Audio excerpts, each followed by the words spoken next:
Hello my friends, my name is Ben with Nerdbot, and this is the Game Beat, the show where we put together the week's most vital gaming news that could just save your life. Make it happen, Captain. So starting us off for the week, we have a continuation of one of last week's stories. Valve, the makers of Counter-Strike Global Offensive, are caught in the middle of a lawsuit related to their unregulated gambling. Not on their account, of course, but as a result of the game that they created. Well, our update this week is that they are sending out cease and desist letters to illegal websites that are using their company's productions to create an unregulated gambling scene. So Valve is undoubtedly doing the right thing here. The question is, are they doing it for the right reason? Are they sorry that they let this happen? Or are they sorry they got caught? So moving right along, Nintendo stock doubled and then some after the release of the recent Pokemon Go, and why wouldn't it? That game is great. And then the public caught wind of the fact that Nintendo didn't actually make that game, and their stock plummeted again. Go figure. Good job, guys. But Nintendo is banking on some stuff, bringing them back up. They've got the new console coming out, but most importantly, they've got their own share of mobile gaming. So everyone get out there and play some Miitomo! No? Oh. In other Pokemon-related news, Nintendo released a few of the new Pokemon designs for the upcoming Pokemon Sun and Moon. One of them's pretty interesting. It's called Mimikyu. It's a ghost that wears a sheet that looks like a Pikachu. Kind of scraping the bottom of the creative barrel here a little bit, but honestly, it's not the worst Pikachu cosplay I've ever seen.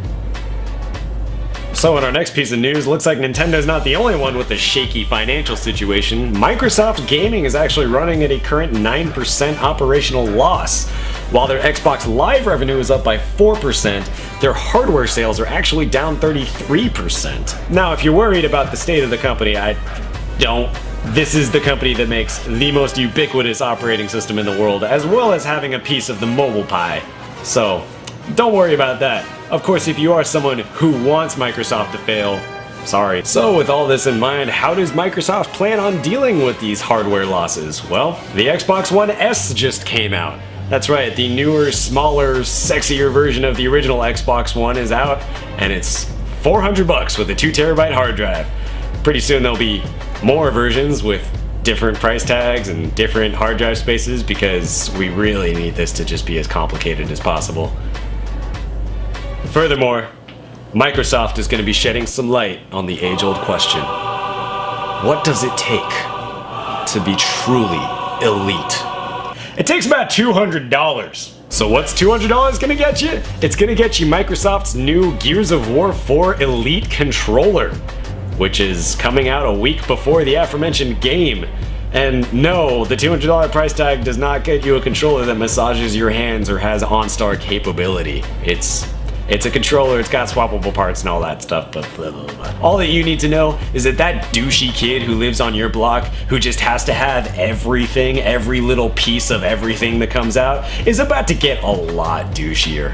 And wrapping us up for the week, let's say happy birthday to Tomb Raider. It's been 20 years since the original came out.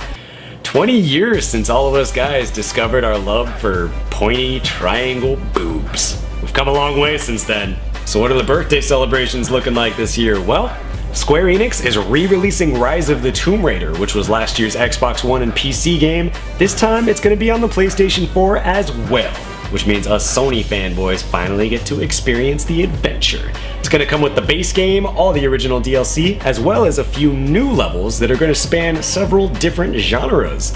And if you're an owner of the original game, as well as the original Season Pass, you get all this new content for free. So that's all the gaming news you can't live without for this week. Tune in next week when hopefully we'll still be here and Nerdbot won't have filed for bankruptcy, spending all of our money on Pokemon stock and Xbox One controllers. Until next time, my name is Ben with Nerdbot, and this is the Game Beat.